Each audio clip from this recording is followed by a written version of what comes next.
I watched. What? Did you watch showing 7 o'clock?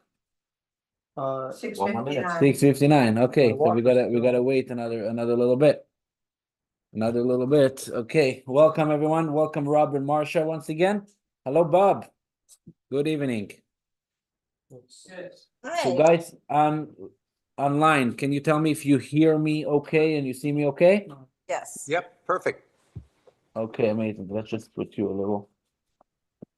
It's 7. Okay. Let's just share the screen right here. Okay. Is it 7 o'clock yet? Yeah. Okay. Amazing. L'chaim. Oh, So, welcome everyone. Welcome to lesson number 4 of Advice for Life. Welcome to all of our friends who are here in person and all of our friends on Zoom. Welcome. It's great to have you all. And we are going to talk about a very important topic. Fascinating and very important topic is waiting for us. And this is, come on in. Wait, you want to see if someone's at the door? yeah, I can try. And this is going to be emotional health challenges. This is very important. It's a very important topic. It's something that we all deal with. It's something that, as we're going to see soon. It's something that is very, very relevant to our lives. It's okay. Just leave it. How about starting with a joke? So, Of course. 3 psychiatrists are meeting at a bar. All right. They're meeting at a bar and they're talking and they're like, you know what? One is telling his friends, we are in all our lives, we're just hearing people and have so much luggage on us.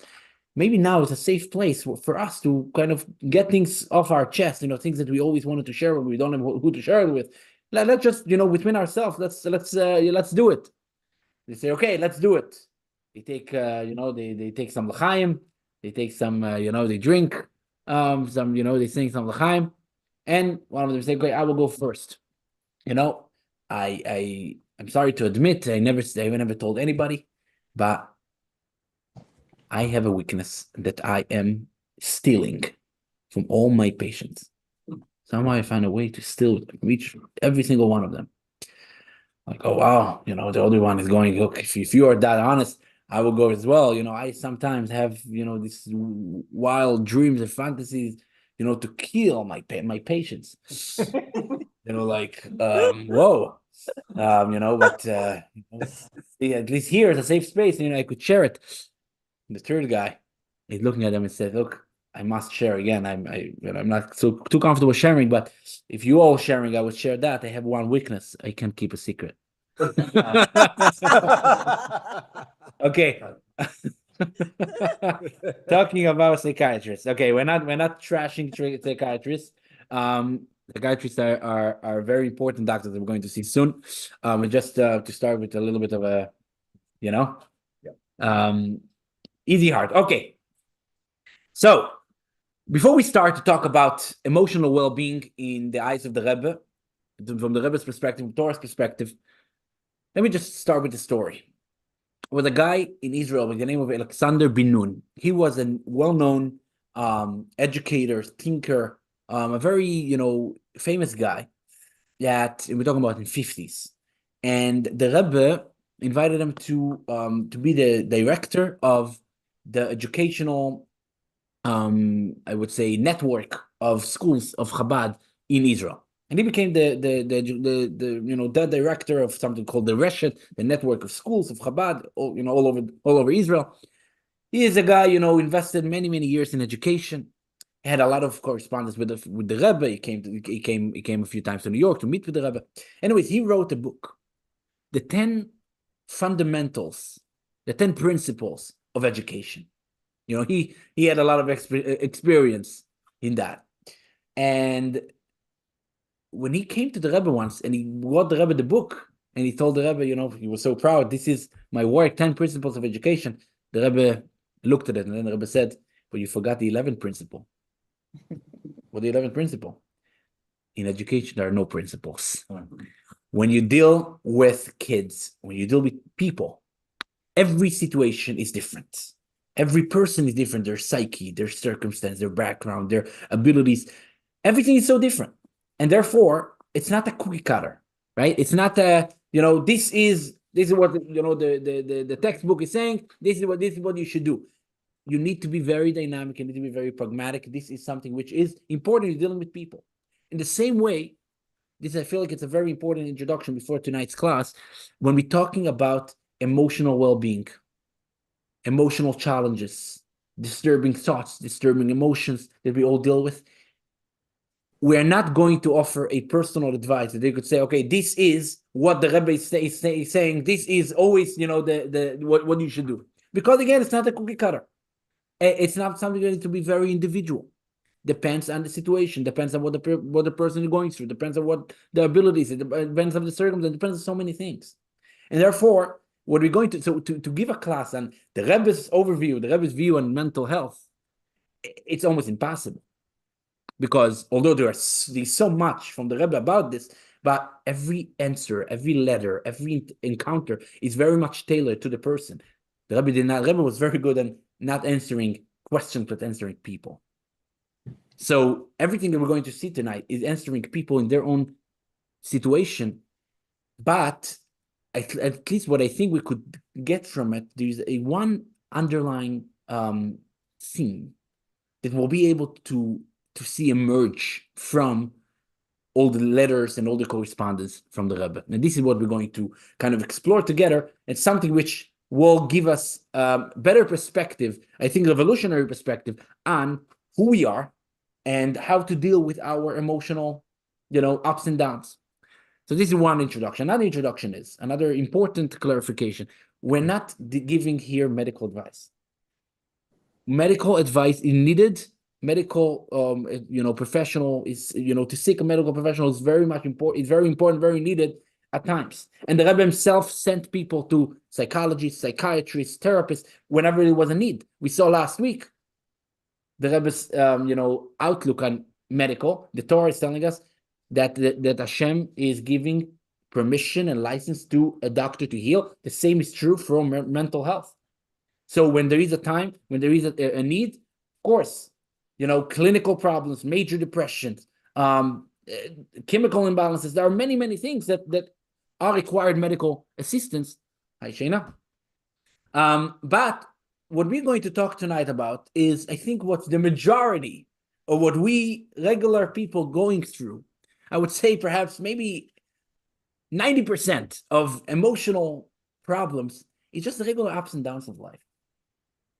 And so many times we are making ourselves, Yiddish, you say, du machst dich mishuga. You're making yourself mishuga. You're making yourself crazy. I once read that there's a study that over 80%, listen to that, over 80% of American adults suffer from self-doubt, overthinking, right? This is what we're going to talk about. So again, it's not about clinical situations, not about, when there is a clinical depression, a clinical anxiety, or whatever it is, something that needs to be dealt with medically. Tonight, we're going to talk about mainly the things that are just the regular ups and downs of life. Anxiety, depression, melancholy, you name it. Everything that we are dealing with all the time, we see how the Rebbe would advise or how the Rebbe would look at these situations. All right? Does it make sense so far? Okay, good. L'chaim. Okay, we'll start with with a question. What do you think?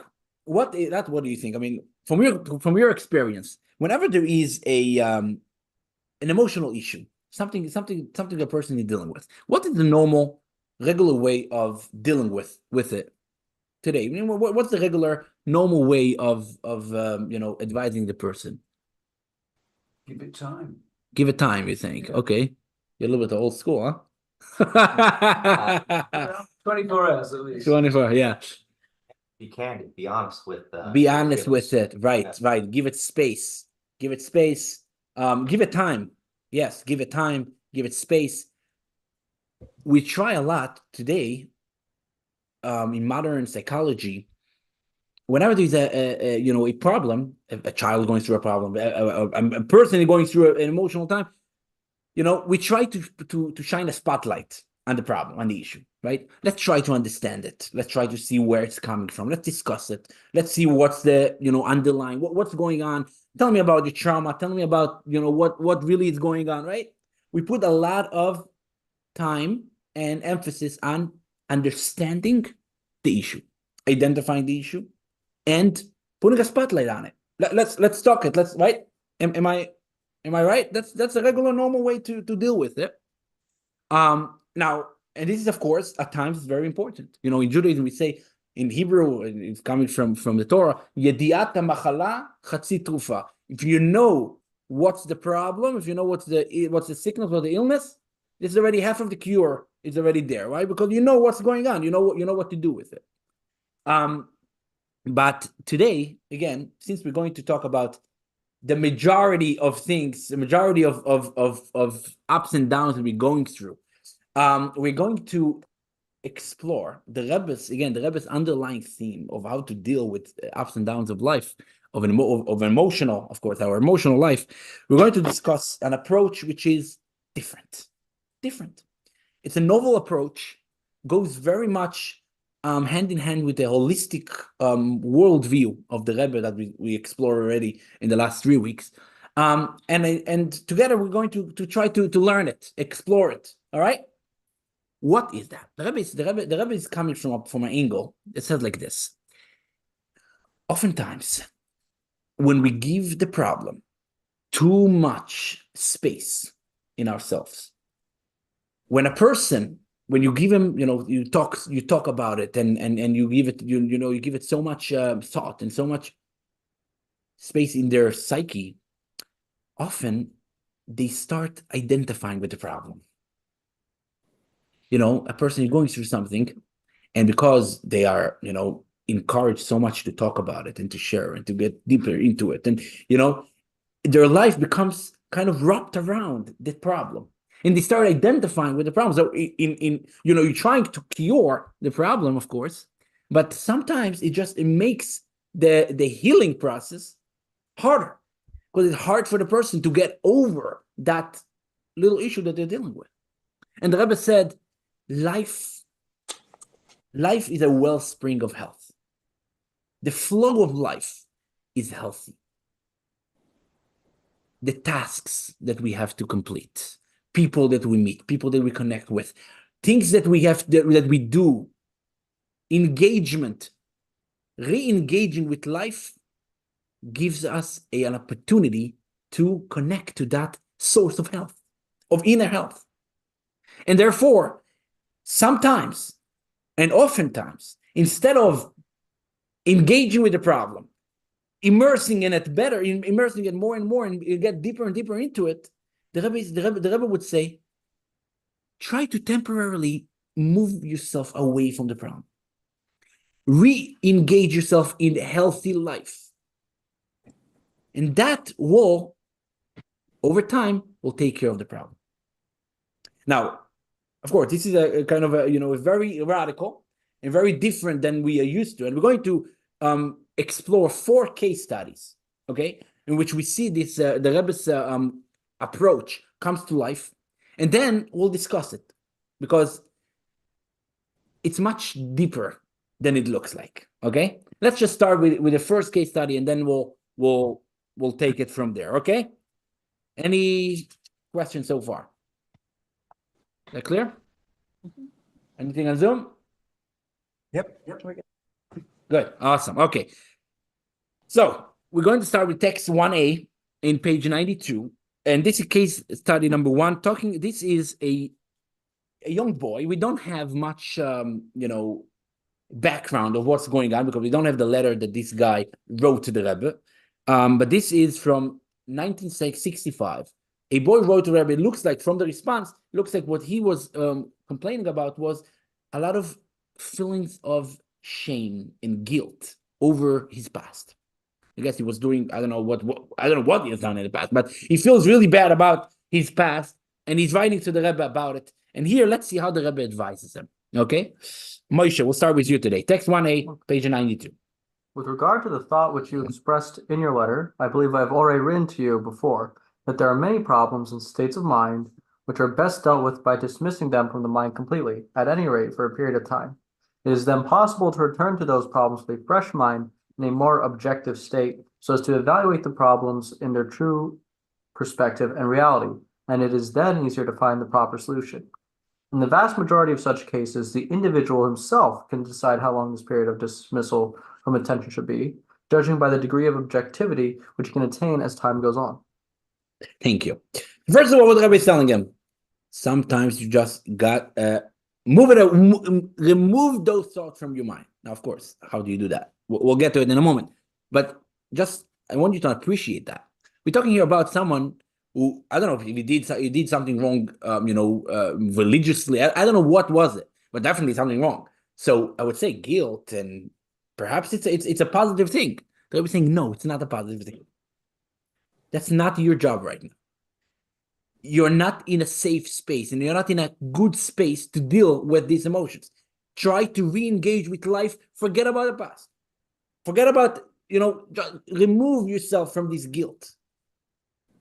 You will get to a space when you will feel better, healthier, and you will be able to deal with it. But of course, how do you do that? If I will tell you, don't think about an elephant, what would you think about? Of course you think about an elephant. That's the way we work. You tell someone, don't think about it. Really? How do you do that?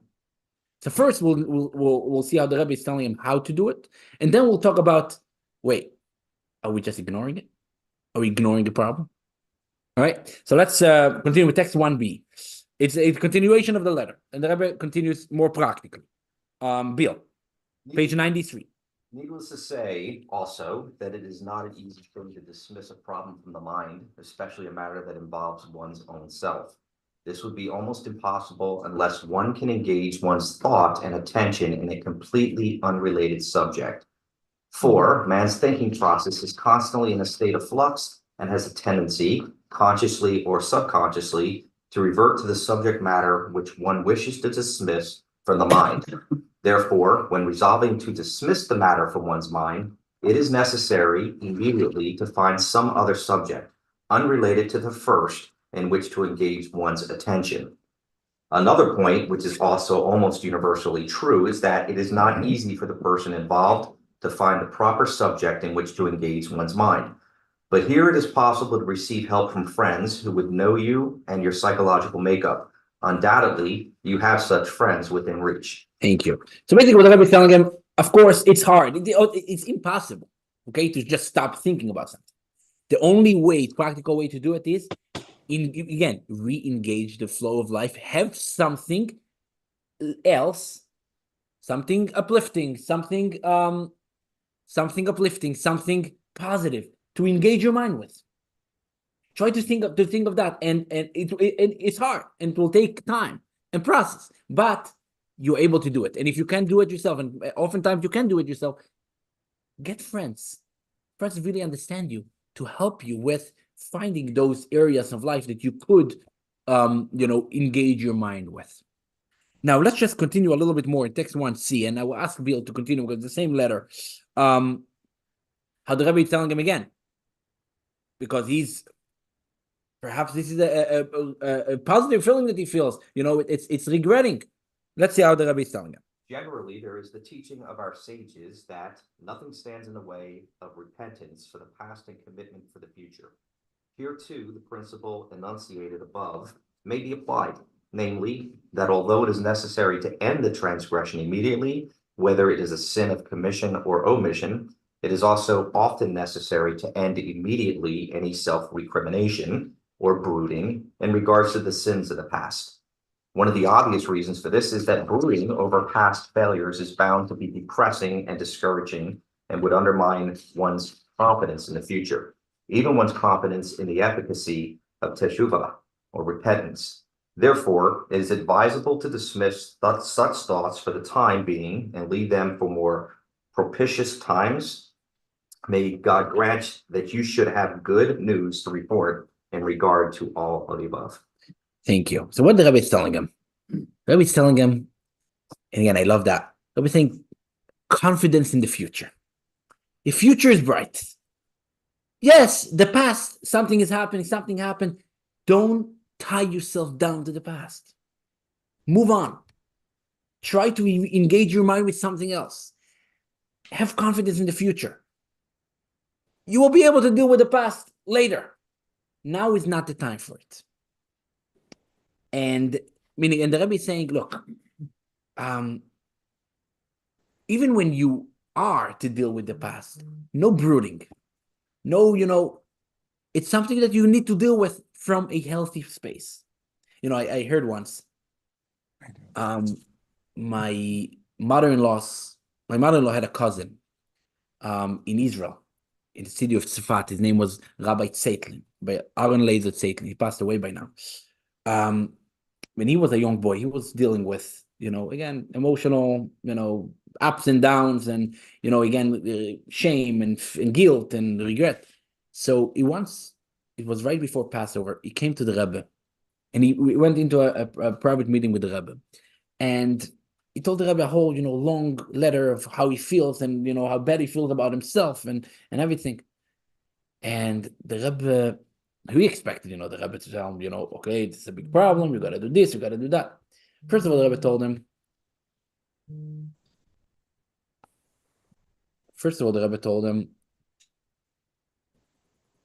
My soul came to this. My soul came to this world, or my job here is to deal with the present and the future, not the past. Not the past, present and future. The past, we'll deal with it, but you need to do it from a healthy space. And then the Rebbe told him, Pesach is coming up. Where are you for Pesach? So he said, I'm flying home. His parents were live overseas. So the Rebbe, he expected the Rebbe to say, okay, when you come back, I will give you a whole way of, therapy or whatever it is. I will give you a whole, order of things, how to do things. And the Rebbe said, oh, you're flying to your parents for Pesach. So, the plane goes over the ocean. When you go over the ocean, take all this melancholy and all this negativity, throw it down the ocean. Just throw it down to the ocean. What the Rebbe is telling us? Again, don't tie yourself to the negativity. You're better than that.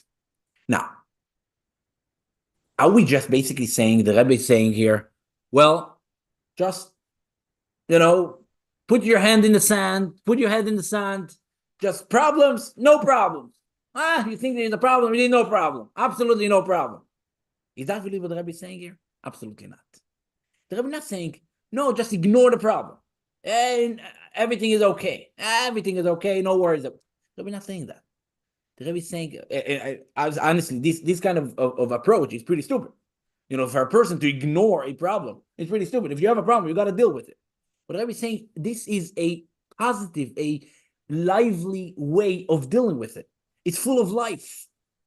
Try to find these places in your life where you could get in touch, tap into this inner health that you have in order to take care of the problem. Not just ignore. Not just ignoring ignoring the problem is not helpful, of course. But here we're talking about an active coping mechanism which is full with life and energy. You're very actively thinking. This is a huge process to remove your mind from it, and your mind, of course, will always go back into it. But Rabbi is saying, try very hard, remove your mind from it, and you will be okay. This is case study number 1. So let's just see it right here. Bothersome thoughts and guilt. The Rebbe said, in order to shut off undesirable thoughts, engage the mind in unrelated areas. Okay, do the motives in teshuva. One's actual behavior must change for the better. Don't brood over the past. Invest energy in present life. This is where you're needed. Invest energy in that. Don't invest energy in those negative places. All right. The next case study, we're gonna watch a video, a very interesting video. Some of you might know the person who is talking. Let me just do stop share here, and we're gonna do share the screen for audio clip. Okay, it's so this is Rabbi Y.Y. Jacobson, well-known rabbi and author, telling a story that happened with his grandmother. She was suffering from anxiety. Now the Rebbe gave her advice. Okay.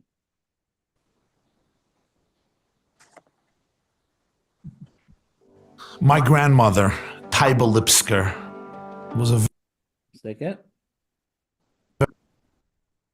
very, very special and holy woman. Like many of our grandmothers, she did not enjoy a serene and easy, smooth life. Growing up in Bolshevik communist Russia as a Jew was difficult. Raising a family in Georgia during the 1930s under Stalin's tyranny was far from simple.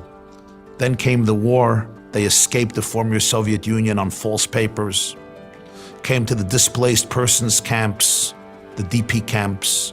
Again, life was anything but serene, raising a large family, sometimes in one-bedroom flat. My grandparents made it in 1947 to the United States of America. They settled on a farm in New Jersey.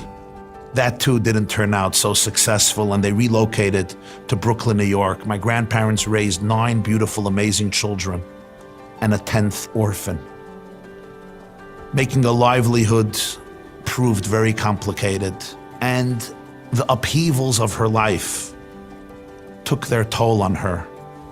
She suffered from anxiety, from depression, from melancholy.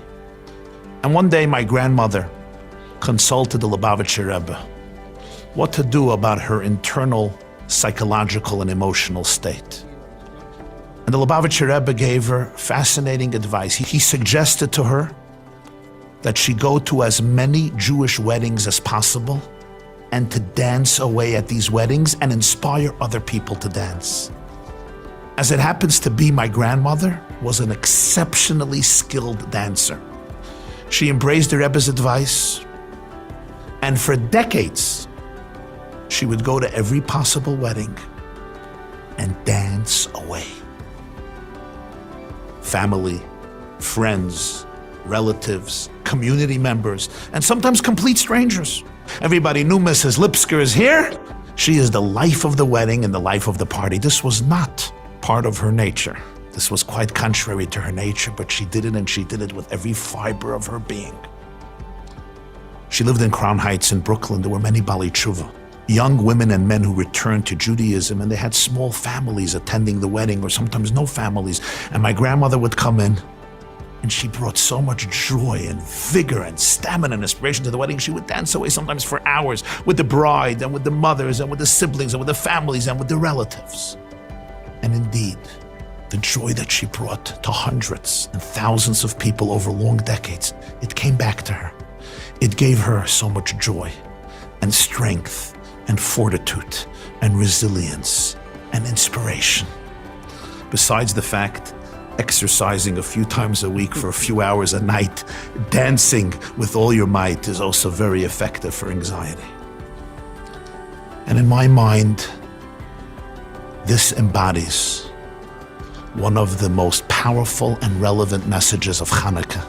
Sometimes I find myself engulfed in darkness. Many of us are dealing with anxiety and unresolved wounds and trauma, pain, stress, depression. Sometimes I find myself in a state of darkness, confusion, uncertainty, despair. I want to battle the darkness. I want to extricate all that darkness from my system, from my psyche, from my environment, from my home, from my world. But Hanukkah teaches us that sometimes the most effective, powerful solution is don't fight the darkness, but kindle a flame of hope, a flame of joy, of light, of positivity. Start dancing and inspire other people to dance. And in that dance, a passion, a fire, a warmth is created in you and around you, and the darkness will banish and dissipate. 13 years ago, my grandmother's youngest son, Shmuel, was marrying off his child. I came to the wedding a little late, and I noticed that none of my uncles and aunts are present. My mother is also not there. What happened? I find out that night, my grandmother, who was 94 years old, had a hard time breathing. They rushed her to Methodist Hospital. The Hatzalah member called my mother, and my mother came straight from the wedding to visit her mother, my grandmother. She saw that the situation was complicated. She called her siblings and other relatives to come to the hospital, and they all came from the wedding. This scene was surreal. My grandmother was on her bed, surrounded by 30 or 40, 50 family members.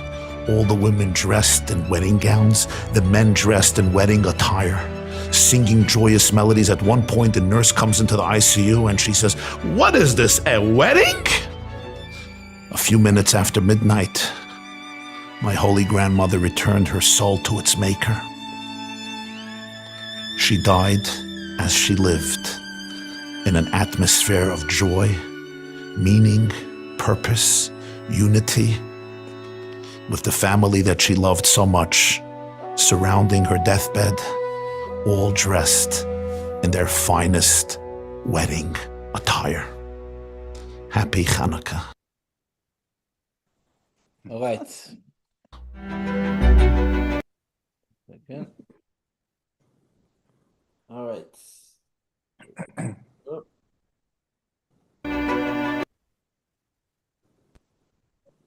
How was that?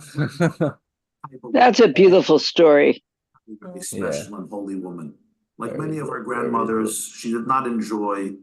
1 second.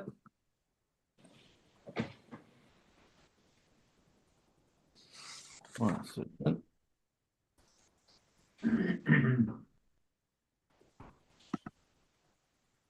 Where is it going?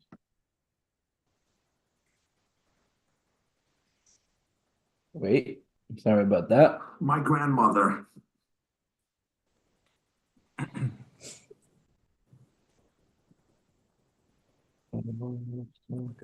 You're figuring out what it is. First, I thought this was a body. But then I look and I realize it looks like a cameo of a face. It says turmoil. Okay. Right, but Okay, sorry about that. Okay, how was that? So here again, what we see here, what the Rebbe is telling her. The Rebbe is not telling her, okay, let's talk about it, let's have a discussion, let's figure out your anxiety and what. The Rebbe is saying, just put your energy and skills of where life is. Go dance. And she did it. You know, in Crown Heights, there are many Crown Heights, Brooklyn, where she lives. There are many weddings. Every night, there are at least 2 weddings. And she would go. And that was, again, the Rebbe's, underlying theme, underlying message. Invest in life. Invest in hope and positivity. Let's see another case study. It's going to be another video. So let me just get the screen. Hopefully now we'll get it okay. This is gonna be right here. Okay. But before we go in there, there's a little bit of a background. A little bit of background here. Oh, that's a problem. Sorry about that. My grandmother. Okay. We're going to see here a video. The Rebbe is talking with a inmate, a former inmate, a prison inmate, someone who just came out of prison. We're going to see we're not going to be able to see the person, of course, because of privacy. And this person, I realized how much the Rebbe helped him when he was in prison. What do I mean by that? I think around 10 years prior to that encounter we're going to see, the Rebbe opened an institution called the Aleph Institute. Moshe, you know about the Aleph Institute? Mm-hmm. So Aleph Institute is the institution. Why am I saying Moshe? Because Moshe is our. You're not in prison. I was. A different kind of prison. Moshe is a former Navy sailor. So this institution, the Rebbe basically made it in order to take care of the forgotten Jews. When we forgotten Jews, those Jews and no one else cared for them. Those Jews who found themselves, unfortunately, in prison, or those who are proudly serving in the U.S. Army. All right. So, and the Rebbe basically opened this institution to care about this. Think about Moshe sitting in a submarine somewhere. Who thinks about sending a matzah, sending him a prayer book or whatever it is? This is the job of Aleph Institute. So they do it for U.S. Army. They do it also for prisoners. So this guy came out of prison. He came to the Rebbe to thank the Rebbe for. And let's see what the Rebbe is telling him. It's a short video. I was in prison, and this rabbi here, and also the feeling of you helped me get through it. And I want to thank you. God Almighty will soon forget about all this past. I don't forget it. You know what Passover is? Yes. Yeah. If the Jews have forgotten about Mitzrayim, it is time for you to forget about your prison also. God Almighty bless you, even if it's difficult, but try your best. God Almighty bless you. Thank you. All right, very short. What do we see here? The Rebbe is basically telling him, forget about your prison experience. Now, the guy's saying, I don't forget about it. Meaning, I don't know if he doesn't want to forget about it, he can't forget about it, he can get himself to forget about it. And the Rebbe is saying, try your best. It's important. Try your best to go back to life. And again, here the Rebbe is, the Rebbe is using basically, the Rebbe is saying, the Rebbe is taking his, the reverence that people had to the Rebbe, gave the Rebbe the freedom, but the ability to talk to people in ways that perhaps are not going to be so acceptable for others. And here, but knowing how much he appreciates the Rebbe and the Rebbe's position, the Rebbe is telling him, I'm telling you, forget about it. Just forget about it. Meaning, think about Passover. And I think Jews were very good at it. We have gone through the Holocaust. We've gone through many exiles. And we never looked down at ourselves. We just came out, out of the Holocaust.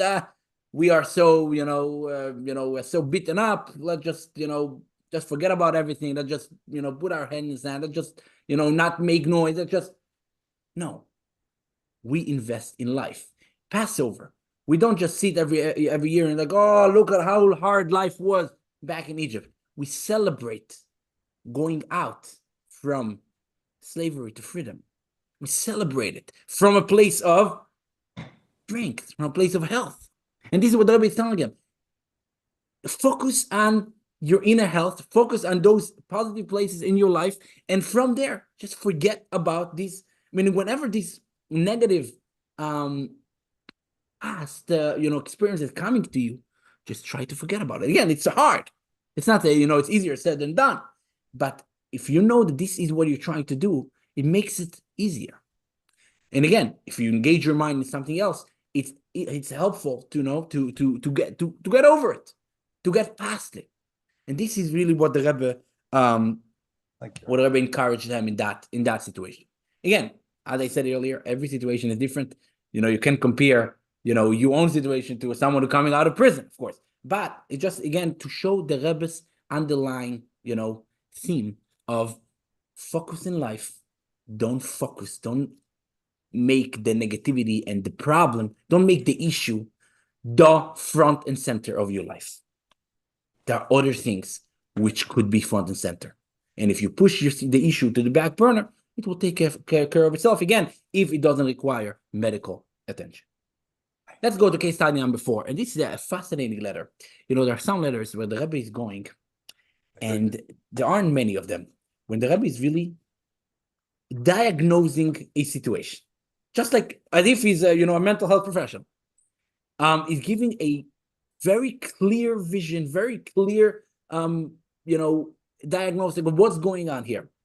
And the Rebbe is here in this situation. The Rebbe is guiding a mother.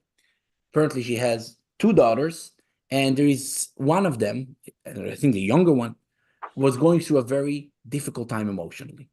She's, apathetic. She shows, disinterest.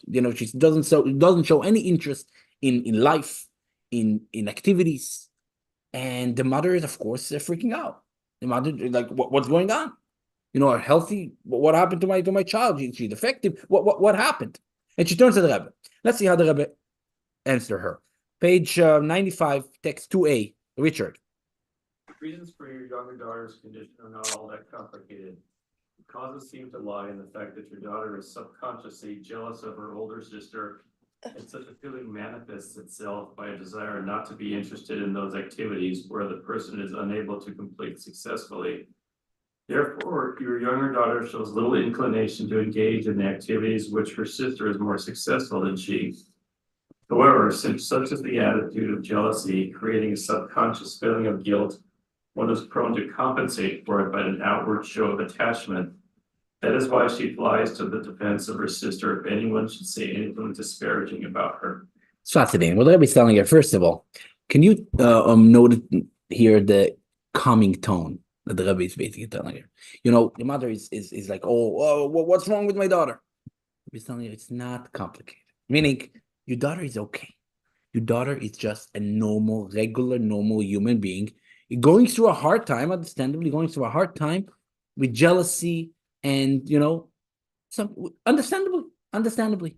She sees that her older sister is so much more successful than her. She's much more successful in, I guess, I don't know, in school, and she looks better, and whatever it is, right? And this young daughter, she feels, you know, inferiority complex, right? And therefore, the Rebbe said, subconsciously, she shows, you know, attachment to her. But first of all, the Rebbe is telling her, this is no. We need to calm down. Calm down. This is not. Let's not make it into a huge problem when it's not. And here is how the Rebbe is advising her what to do. You want to continue, Richard? It's the same letter, page 96.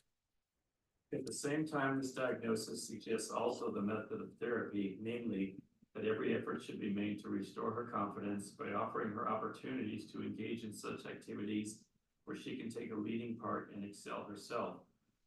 Needless to say, this should be done in a gradual way, for in her present state of mind, she would be reluctant to undertake responsibilities all at once.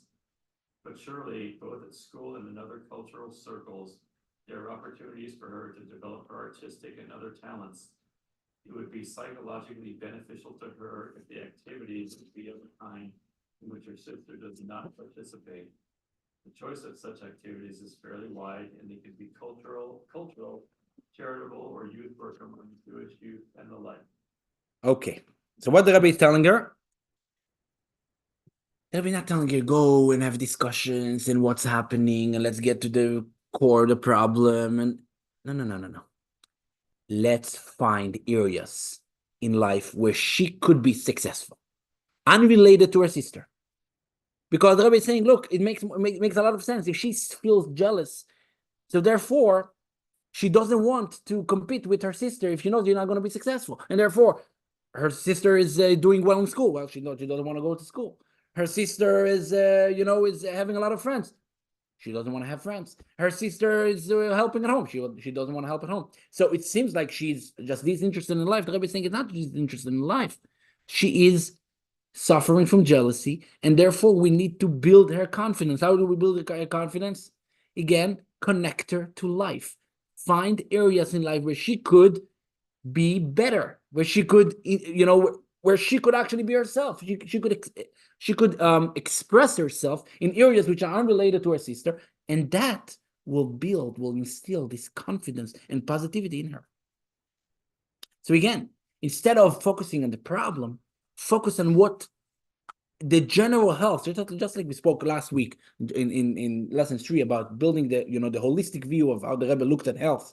It's about the person. The Rebbe is saying here again, the issue is an issue, but instead of taking care of the issue and making it front and center, build health around it. Engage with life, with the healthy flow of life. That will take care of the problem. How are we doing so far? That clear? Any questions? Comments? Okay.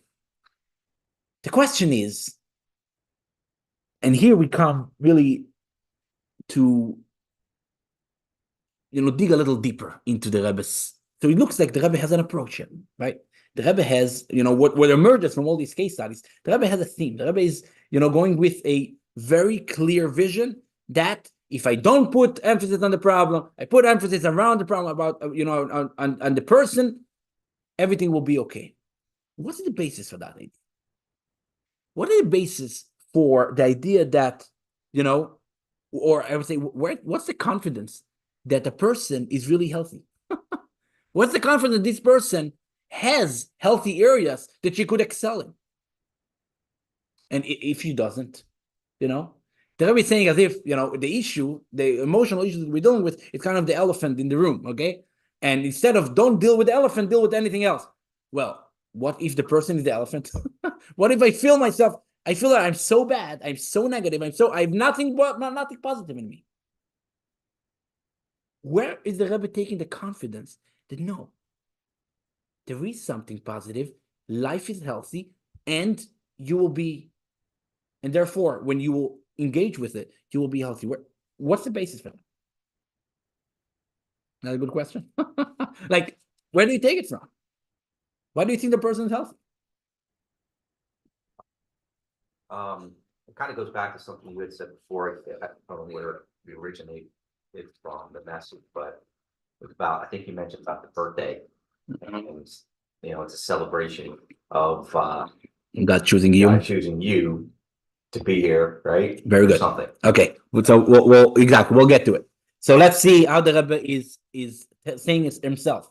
What is the basis of his idea, of his approach for life, and especially mental, emotional life? Text number 3 is actually very interesting. This is a letter from 1986 written to a mental health professional, female mental health professional in Israel, that turned to the Rebbe asking for advice how to deal with her, with her patient. If you think about it, it's fascinating. Here you have a mental health professional. She's probably knows what she's doing, and she needs some help. She's turning to a rabbi, not another professional. A rabbi sitting in New York. But this is how much people appreciate what the Rebbe has to say. So here, let's see text number 3, page 98, how the Rebbe is telling her kind of his approach to life. Jackie, if you would like to take it.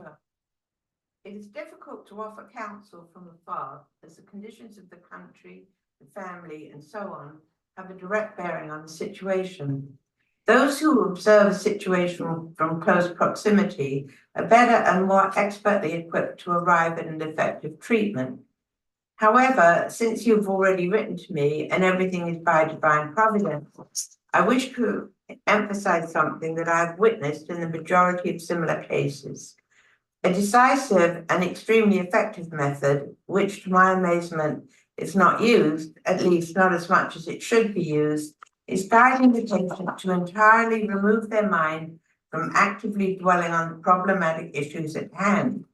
The more the patient succeeds in ceasing to think about and dwell upon those issues that are the cause of their problems, the greater will be the ability of their natural internal healing powers, along with their other positive and curative aspects, to function with increased intensity and bring about healing.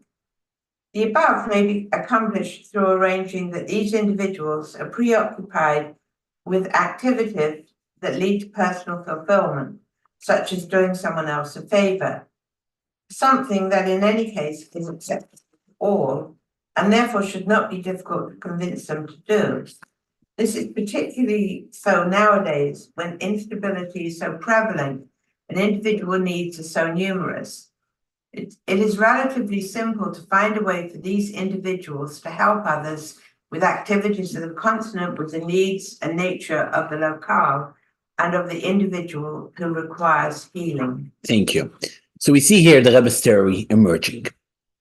And the Rebbe's theory is basically that, or the Rebbe's approach is that we believe in the existence of a fundamental place in a person of health and goodness and positivity. Every person, no matter who, has positivity inside of them, and they are health. And therefore, all the things that happens in our consciousness, the disturbing thoughts and emotions and everything that's going on in our heart and mind, which sometimes feels very negative and very down, which feels like this is who we are. The Rebbe is saying, no, this is not who you are. This is what happens to you. This is how things are playing out in your mind. This is not who you are. When we feel these disturbing thoughts and emotions, raging in our consciousness, it's very hard to feel healthy. It's very hard to feel positive about yourself, because this becomes, again, front and center. And the Rebbe is saying, no, but if you know that you inside of yourself, you are healthy, you are good, and therefore, by focusing on that, you're pushing the issues and the problems at the back burner, that itself will calm them down. Where does this belief come from? The belief that we are all positive, and this is very much like Billy's saying. The faith is coming from a absolute faith in God. God is present within each and every one of us, and God is giving us energies, and God is creating us, and God is giving us, entrusting us with unique energies and talents that only we could bring to this world. And this is something which is absolute in every single person, and you can't take it away. Your moods are not going to change it. Your moods are not going to change your values. Your moods are not going to change the positivity that you have inside. And therefore, the Rebbe is saying, this is where you should put your energy in. Invest your energy there. Don't take it to the issues that are just external. In Hasidic philosophy, we learn about the two souls that every Jew has: the godly soul and the animal soul. The animal soul is just our surviving self. It's that soul that pushes us to eat, to drink, to enjoy life, to just be a normal human being. The godly soul is here for something higher, for meaningful life, to connect with God, to do a mitzvah, to help someone. So we have it, and this tension between the animal and the godly, between our our starvation for satisfaction, and this is from an animal side, and our starvation to fulfill a meaningful task, which comes from the godly, is always on attention. It's not simple. It's a struggle that we always deal with. The question is, who are we identifying with? Are we identifying with the problem? Are we identifying with the external negativity that happens in our minds? Or are we in touch with who we are? And the Rebbe very much believed in every person, man, woman, children, that they are healthy at heart. And therefore, positivity could emerge. It's just a matter of removing your mind away from the problems, again, if it's not a medical situation, and re-engage the flow of life. Invest energy in where life is. Let's see it. In text number 4, the Rebbe is clearly saying that point. This is a letter for a young girl, maybe a teenager, who is going through a period of self-doubt and toxic introspection. She has a lot of self-doubt about herself, about her future, and who she is, and she's good, and she's not, I would say typical teenager, but probably a little more. And here's what how the Rebbe is again putting her in her place. Page 100. Bob, you want to read it? I fail to see any grounds for your dejection and for your statement that everything has suddenly fallen apart. Since your anxiety is unfounded, it will not last long. Started today and gone tomorrow. That is, provided you do not actively invite morose thoughts that run contrary to human nature and the dictates of our Torah of life, which requires from each of us to serve God, specifically with joy. In truth, this service is possible and necessary at each moment of mortal life. You surely recognize, backed also with personal experience, the verily observable reality that if it is sometimes difficult to battle a certain mood, the best advice is to distract your attention from the mood, not by fighting it, but by focusing your thoughts elsewhere. The general motto for this approach is, God made humans straightforward, but they sought many complications. Since the complications come from they, Therefore, they have the ability to nullify them easily. I will conclude with my advice, since you sought my counsel. Completely divert your mind from all introspective, self-examining thoughts. Proceed with confidence along your life's path, since God's providence accompanies each of us at each step of our lives, not only regarding matters that we consider highly important, but in every detail of our lives. All right. So what the Rebbe is telling here? God made the person straight. They made it complicated. We made it complicated. Don't overcomplicate things. Don't overthink. Don't overthink about yourself. Don't make an issue out of everything. Believe, have confidence in God that creates you right now in giving you the energies to fulfill your mission in life. That will give you, investing energy in that will give you confidence and will put you on the right path. All right. So in that spirit, we're going to now watch a video from a very famous and celebrated psychiatrist in Israel. And this is a psychiatrist the Rebbe actually referred many people to. You know, many times when people came to the Rebbe said, you know, about this guy that, you know, he was, a clinical, developmental, and cognitive psychiatrist. And the Rebbe, basically a lot of time people will come to the Rebbe, and the Rebbe said, you know, sometimes the Rebbe even, encouraged people to fly to Israel to go and meet with him. He actually founded the center in Jerusalem. It's called the Center for Enhancement Learning Potential, I think. And he's dealing with many cases. He is going to tell us about the most severe case that he dealt with when he turned to the Rebbe for advice. Actually, before that, you know what, let's leave this. Also for my son, Eitan. Leave this for later. And support. Thank you very much. Again. Second. Oh yeah. Again, it's making me problems. 1 second. I'm gonna do stop share screen again. Okay. Okay, right here. And also for my son, This one. Eitan Baruch. Sorry about that.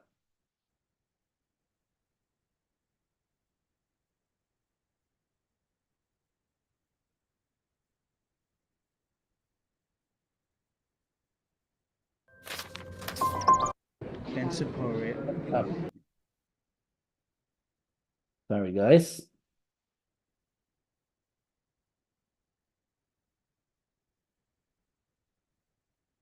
Okay, let's try it now.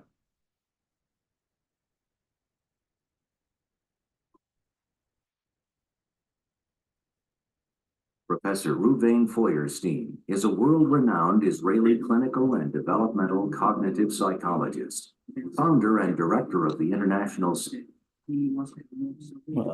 1 second. Why is it? I don't know what's happening. Okay.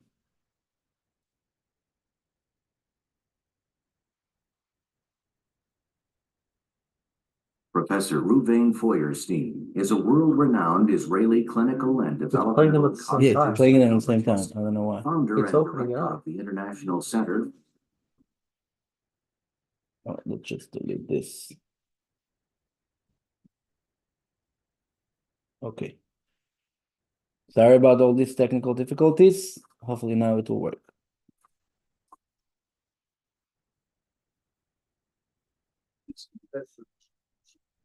Not this. My grandmother, Tiger Lipsker. Whoa.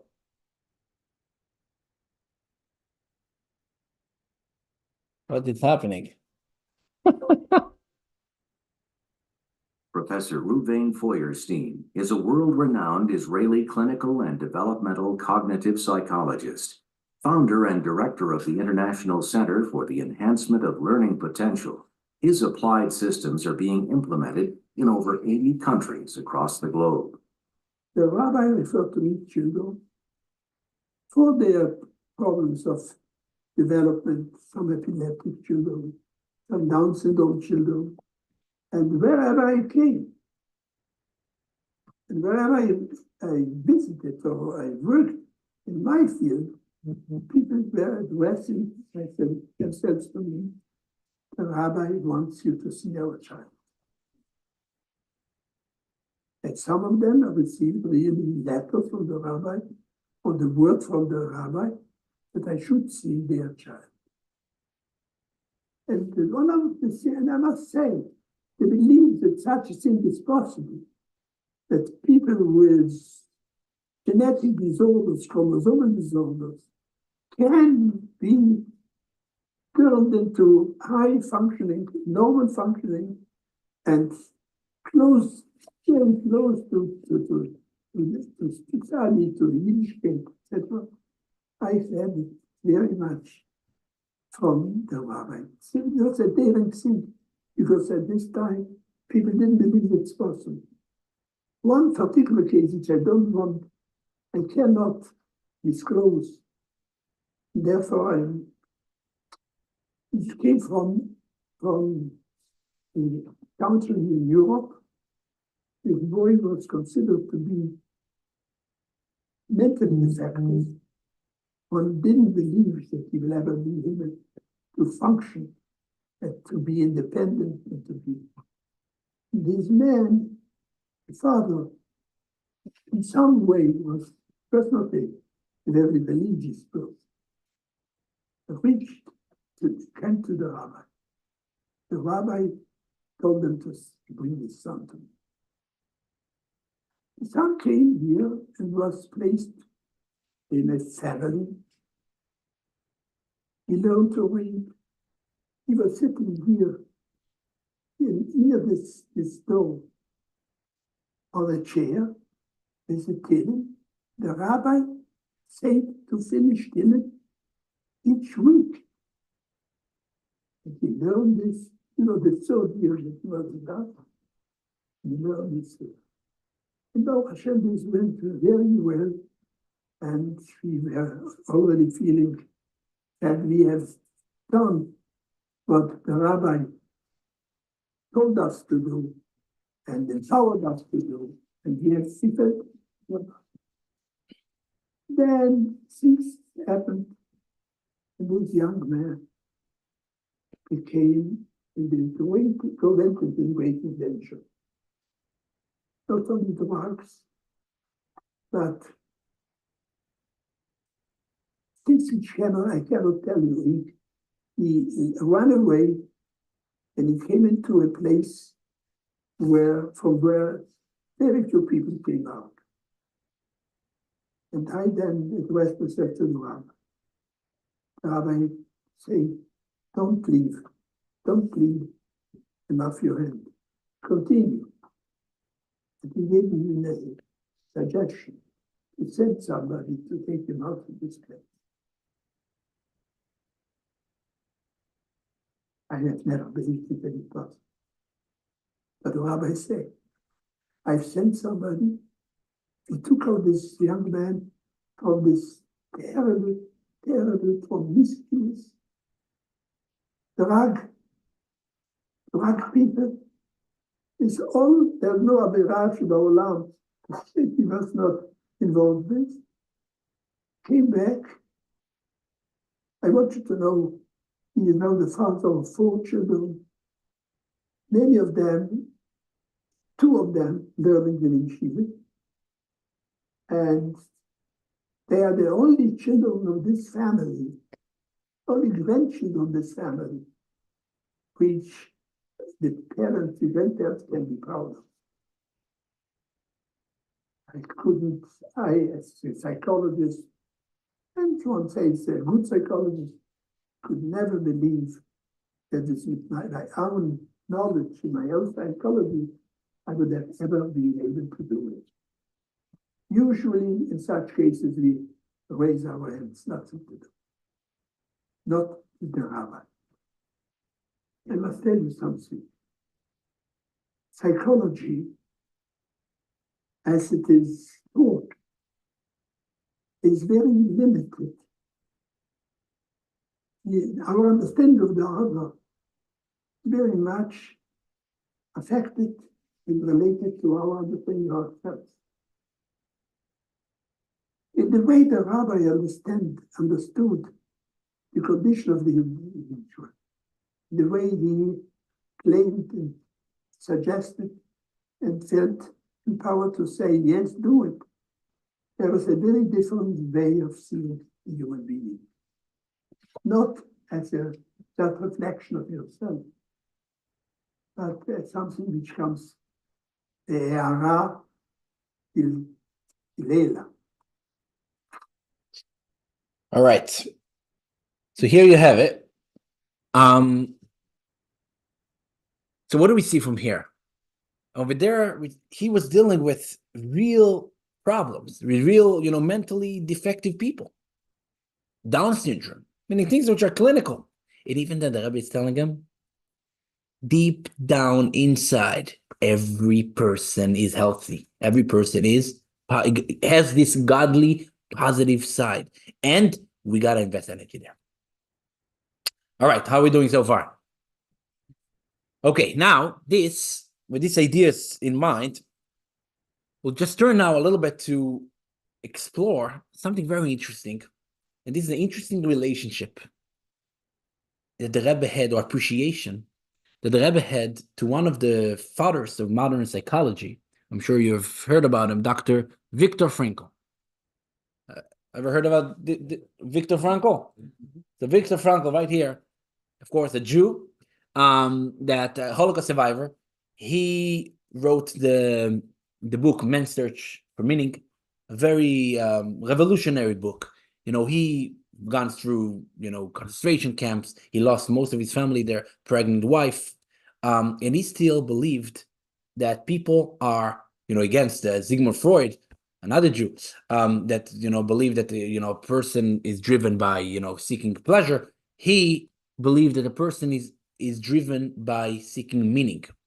Anyways, you could look into, look his theories and stuff, which back in the days were very, no one accepted them. I think today, many psychiatrists, psychologists, therapists are adopting his kind of therapy which is called logotherapy, something like that, logotherapy. Anyway, so let's see a little bit what is logotherapy and see how the Rebbe appreciated it and why. Page 102, text 5. We'll go back to Moshe. This is actually coming from Dr. Viktor Frankl himself. How he's writing. What is his theory? I'm reminded of the American doctor who once turned up in my office in Vienna and asked me, "What school do you stand for?" I answered, "It is my own theory. It is called logotherapy." "Can you tell me in one sentence what is meant by logotherapy?" he asked. "At least, what is the difference between psychoanalysis and logotherapy?" "Yes," I said, "but in the first place, can you tell me in one sentence what you think the essence of psychoanalysis is?" This was his answer. "During psychoanalysis, the patient must lie down on a couch and tell you things which sometimes are very disagreeable to tell." Whereupon I immediately retorted with the following improvisation. "Now in logotherapy, the patient may remain sitting erect, but he must hear things which sometimes are very disagreeable to hear." Of course, this was meant facetiously and not as a capsule version of logotherapy. However, there is something in it, inasmuch as logotherapy, in comparison with the psychoanalysis, is a method less retrospective and less introspective.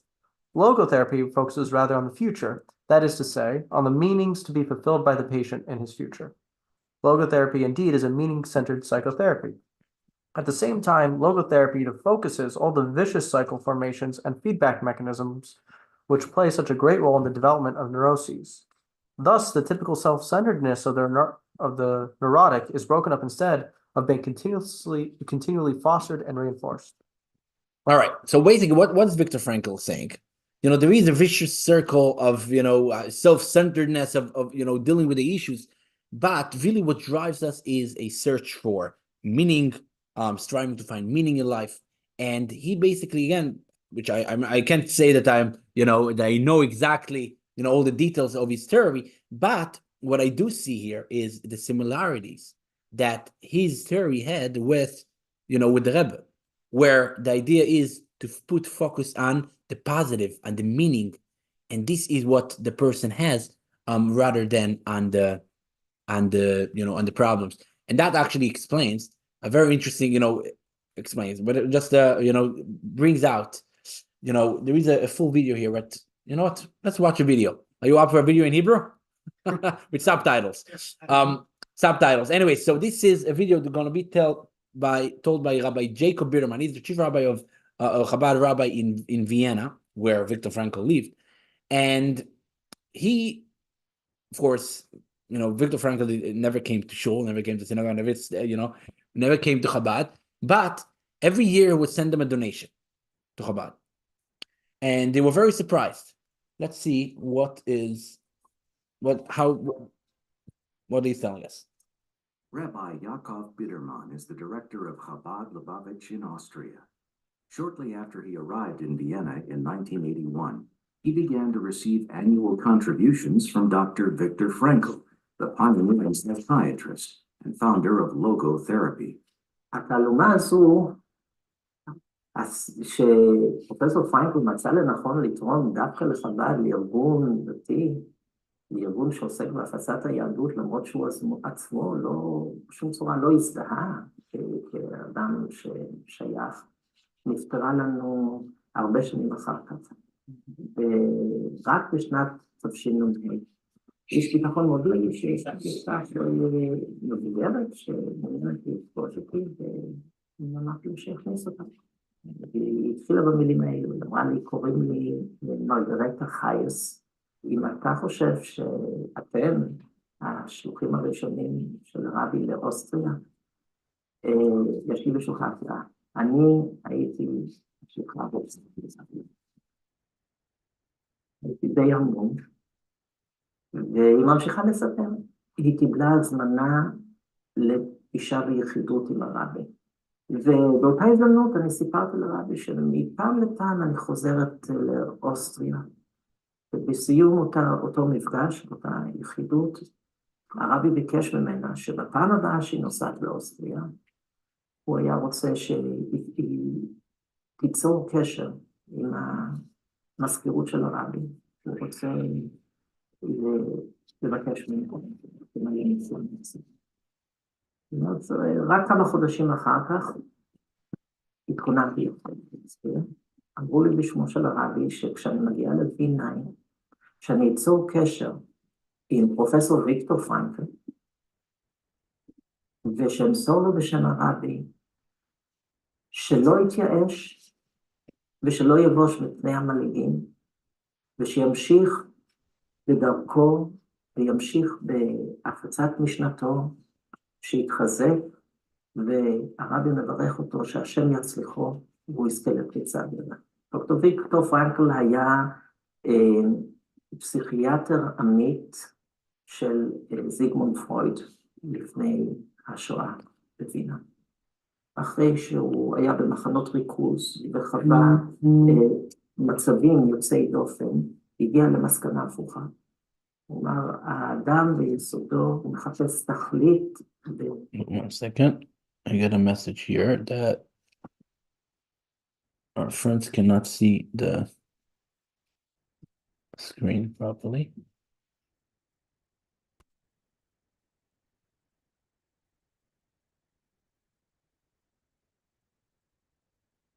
Hold on.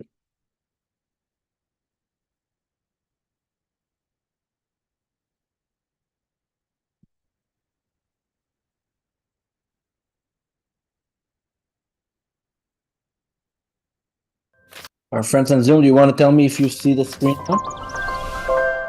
To talk over the screen. Rabbi Yaakov Biderman is the director. Do you see the screen? Yes. Now we Thank can. you. Okay, have you heard until now? We could hear it, but we couldn't see it. Oh, I'm sorry about that. Well, that's way too far. Right. You know what? Let's just I will send this video.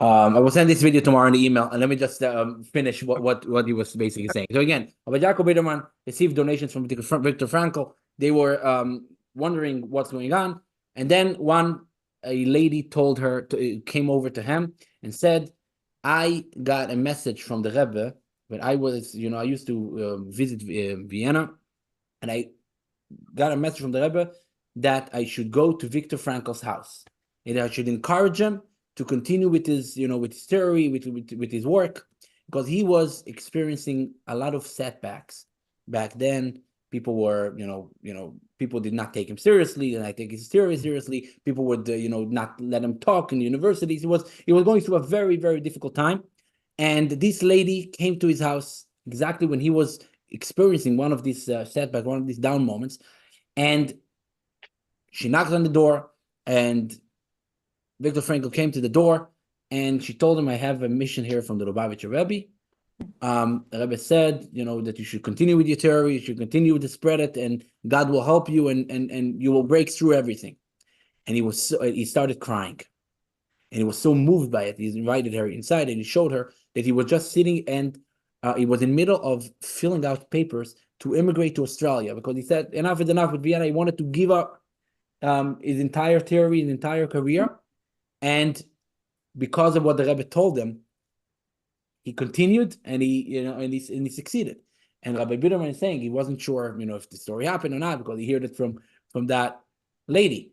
So he was trying to meet with Dr. Frankl, but Dr. Frankl was already old, and he wasn't interested. But he got on the phone with him once, and he was talking to him, and then he asked him, "Does the Lubavitcher Rebbe, does the name Lubavitcher Rebbe mean something to you?" So he said, up until that point, he was very impatient in the phone call. The second he mentioned the Rebbe, he became very, very patient and kind. And he was like, "The Rebbe, of course. The Rebbe meant a lot to me. He was helpful to me in my, most difficult times."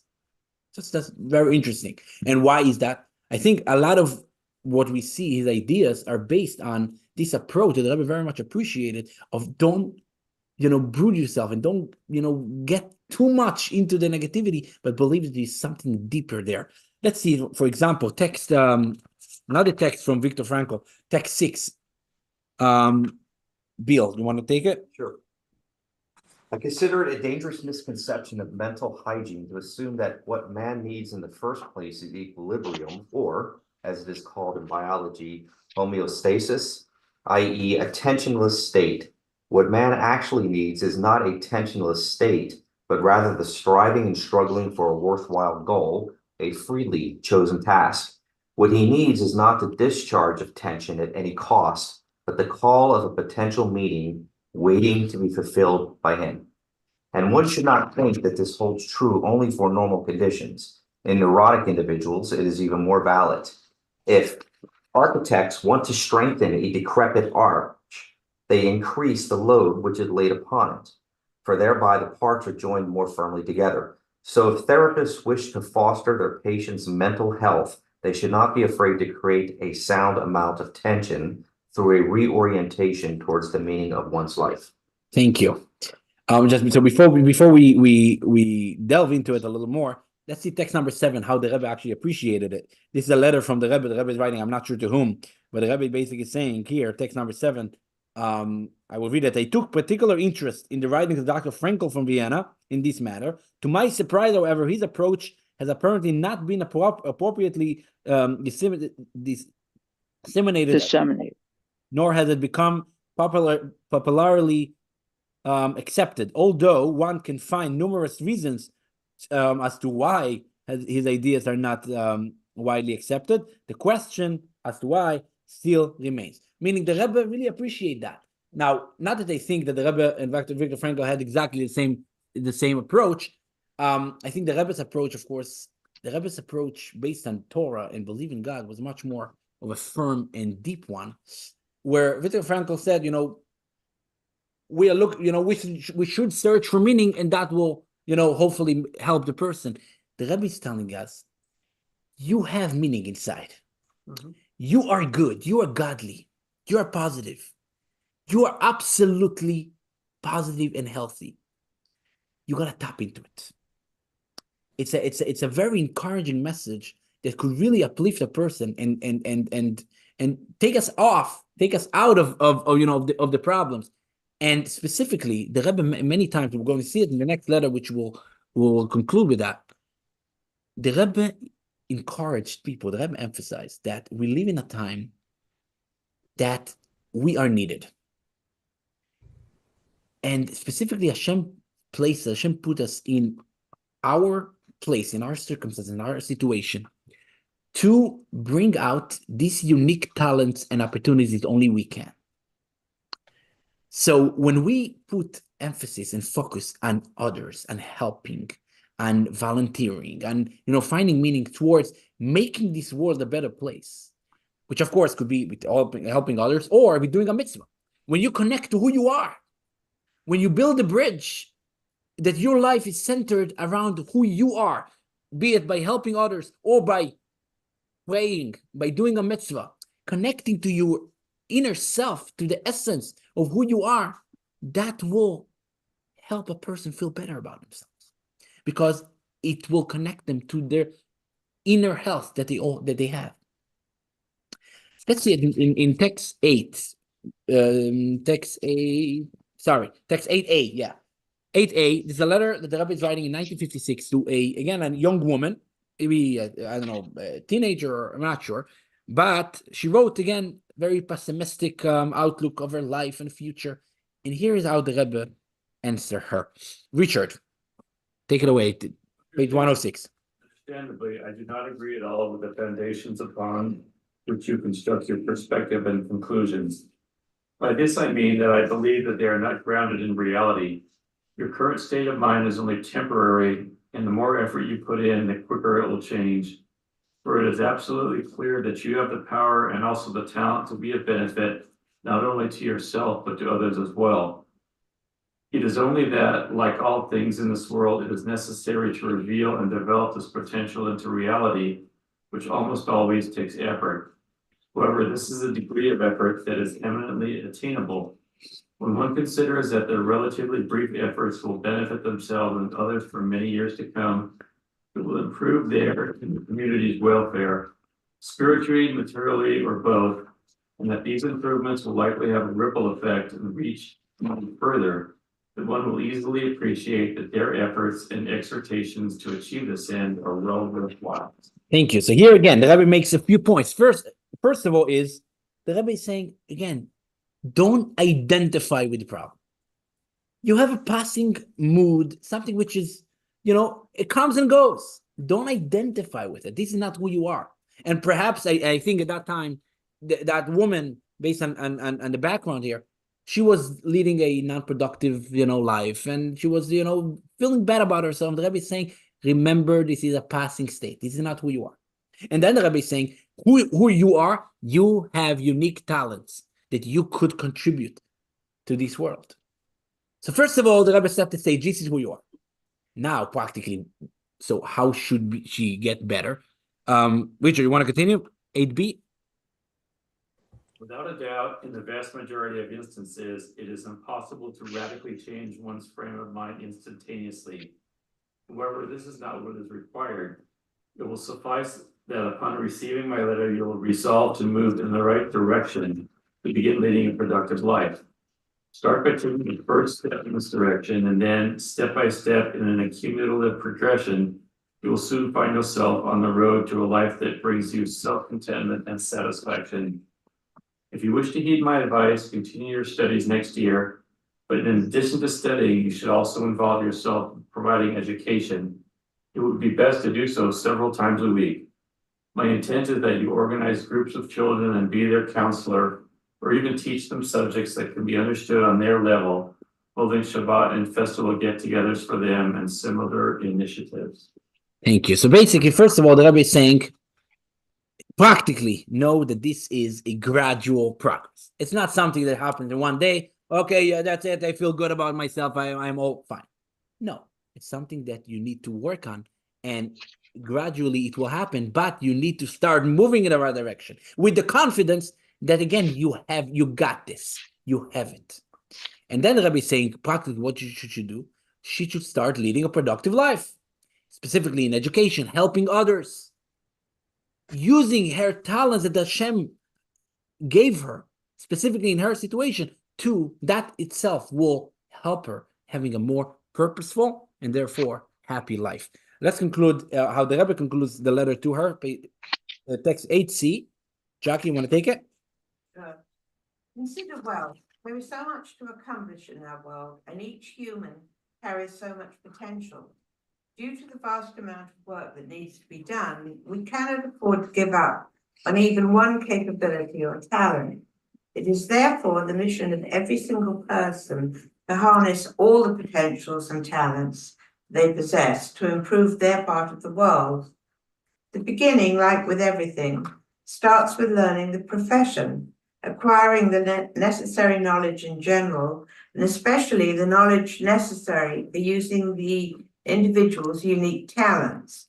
I hope that after you contemplate the above a couple of times, you will immediately begin being active and you will not be fazed by the effort that is required.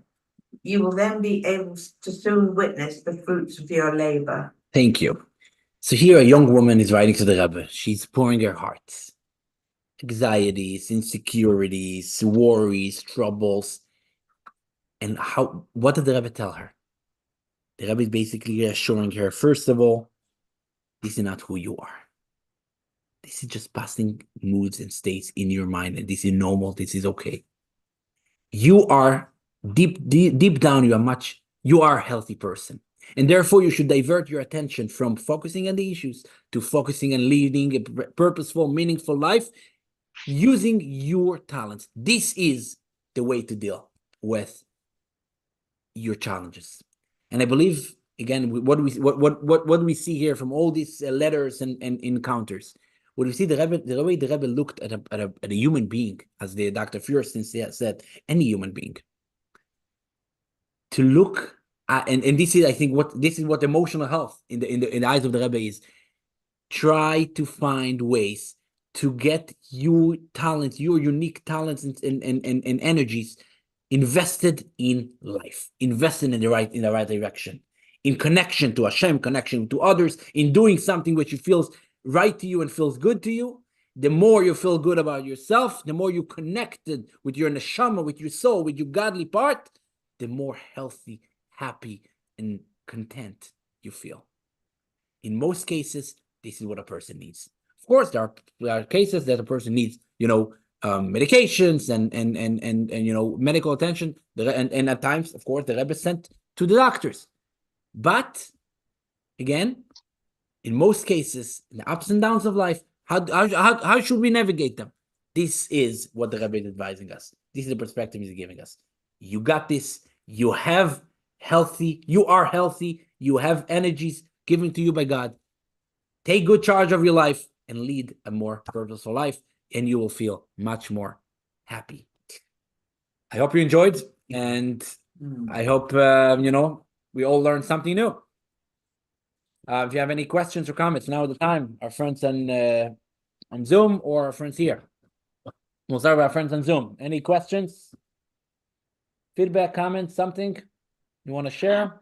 Yeah, I was just going to say, I was a therapist, and at the end of my career, some of the therapies like strength-based therapy and more positively oriented therapies really came into being. So things really changed in the field. So I'm very happy to hear.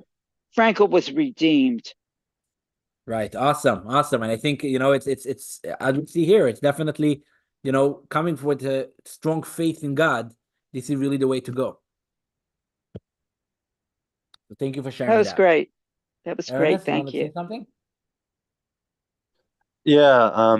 Hello. I just wanted to say that, as someone who has gone to therapy myself, there's been numerous times where therapists have suggested the very same.